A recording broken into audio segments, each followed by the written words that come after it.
So drift competition explained by Emzo, please. It's the pinnacle of power, precision, and skill. It's where some of the most skilled drivers go head to head, not to see who crosses the finish line first, but to see who can put on a better show. It's drifting, baby.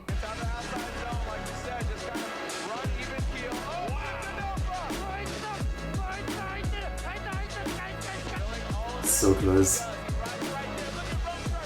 Wow, touched.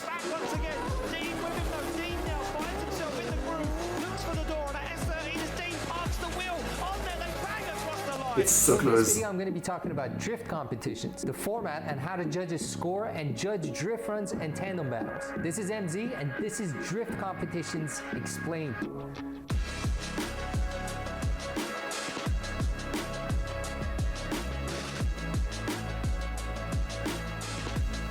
Very cool. It's 2006 and the Fast and the Furious Tokyo Drift has just hit the theaters, featuring some sweet JDM cars, stunt driving with some insane drift scenes, and a good amount of cheesy lines just drizzled on top. You know? You wouldn't have that problem with a V8. Boys. Now, drifting explodes in popularity. Kids buying up whatever cheap rear-wheel drive car they can find to turn it into a drift car. Drift events pop up all across the globe with much enthusiasm for this new, affordable motorsport. But in 2006 and 7, drift events weren't new at all.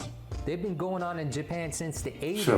1986 marks the first drift event in Japan, organized by Cardboard Magazine. And by year 2000, D1 Grand Prix was already established as Japan's premier drift series. And then came Formula Drift in the US, Drift Masters in Europe, and all Formula the other Drift. ones. All right, listen. I have enough respect for you to not waste your time with another 50 minutes of history of drifting. If you're really interested, plenty of info online. Read up. So let's get to the meat of this video. But I don't like reading, I like learning things in videos. How drift runs I am lazy. Please feed me the information in the video. are scored. Drift competitions start off with qualifying runs. These are judged and scored solo runs to determine bracket positions. You can have a lot of drivers registered and participating, but usually only the top 32 get to go to tandem battles. Now, drift courses are typically short and they don't cover an entire racetrack. 2 or 3 turns, maybe. The track is set up with the usual start and finish line. There's an initiation zone, usually marked with 3, 2, and 1 cones. The car needs to be in a drift by the time it's leaving the single cone. The drivers are required to follow a specific line through the course, and that's why there are scored sectors that are clearly marked on the track. These sectors can be outside zones, touch and go areas, and inside clipping points. Outside zones require the driver to get the rear of the car as close as possible to the outer edge of the track for the entire length of the zone. Touch and go areas are similar, but the driver doesn't need to fill the entire zone. Just dip the rear in there a little bit and that's it. Inside clipping points are on the inside edge of the corner. The driver needs to pass by the cone with the front bumper as close as possible to the cone, and that would be a typical drift course. Not all drift courses are going to have all these features. Sometimes they just have outside zones and inside clipping points. They don't all have to have all these features. And as for the judging, there are 3 judges scoring and judging the event. In qualifying, every judge is responsible for one aspect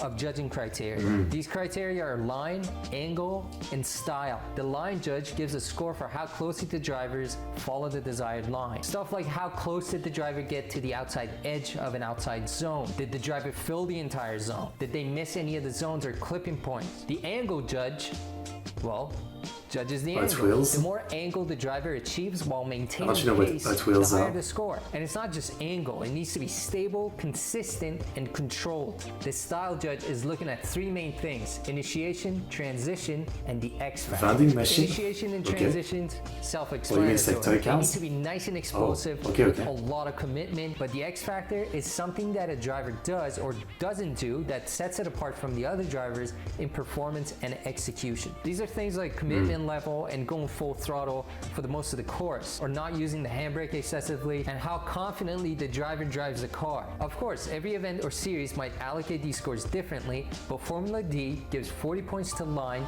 30 points to angle, and 30 points to style. And the drivers are scored out of 100. There are also different qualifying formats depending on the series, event, and the number of registered drivers. Like in D1 Grand Prix, usually every driver gets to complete 2 non-consecutive qualifying runs, and their best score is 18 minutes used is to fine, determine okay. their bracket position. And then the top 32 drivers get to go to tandem battles. Formula D uses the knockout qualifying format. Every driver gets to complete 1 qualifying run first. The top 28 drivers don't have to do another qualifying run. They advance to tandems, filling positions 1 to 28 out of 32. The next 8 drivers, called the knockout drivers, get to complete another qualifying run. I mean, usually I say 30 minutes, but again, like right now, I'm just looking for like one final video, so shorter one, yeah.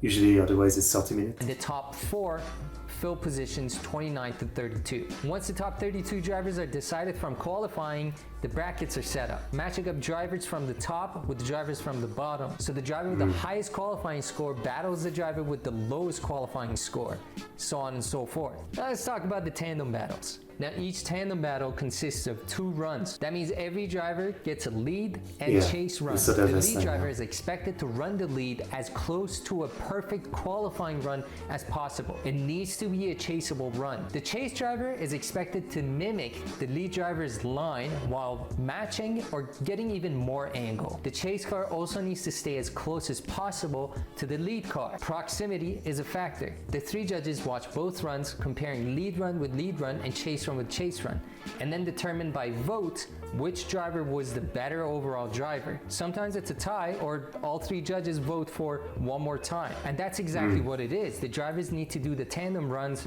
one more time. The winning driver advances while the losing driver gets eliminated. This goes on till there's only 1 driver left, and that's the champion. And that, in short, is how drift competitions work. And once again, there are regional variations and little local events might be different, but now you have an idea and you kind of understand what you're watching. Formula Drift events are regularly streamed right here on YouTube, and it has some of the best drivers in the world competing in it. Now, drifting as a motorsport is growing every day, and every season we see more and more talented drivers competing in these championships and events. But is that the most popular style of drifting? Like, obviously, you know, for me, if I were to watch drifting, I think I'd be more into like an actual race, right? Well, this seems interesting to watch for like highlight videos like this, right? Well, not like this one, but we watched last time. Is there like actual, you know, like an actual race where you have to like pass your opponent to win, right? I feel like that's more what I would watch. Even at grassroots level, events are getting more and more competitive every season. So look up a local event near you and just get involved, volunteer. And if you feel like you want to try drifting, all you really need is a rear-wheel drive car with a manual transmission. You don't need an insane amount of power either. Go to a skid pad, start doing some donuts. Once you're comfortable, start doing. You need a lot of money for tires, that's the problem. Some figure eights, but do it at a track or a skid pad. Because when you do something stupid and illegal on the street and you call it drifting, putting people's lives and properties in danger, you're ruining it for everyone who loves the sport. Because people won't just say, oh, it's just one bad apple. No, they'll point at the entire drift community and say people like you are the problem.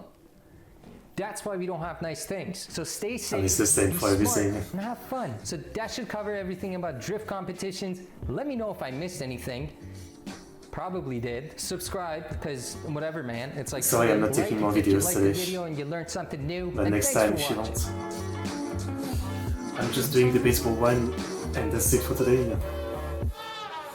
Okay, well, at least I understand how it works. Because I wasn't really sure how people win last time. Then we watched the video, but now I think I understand how people win in those kind of battles, tandem. This is cool. Good video.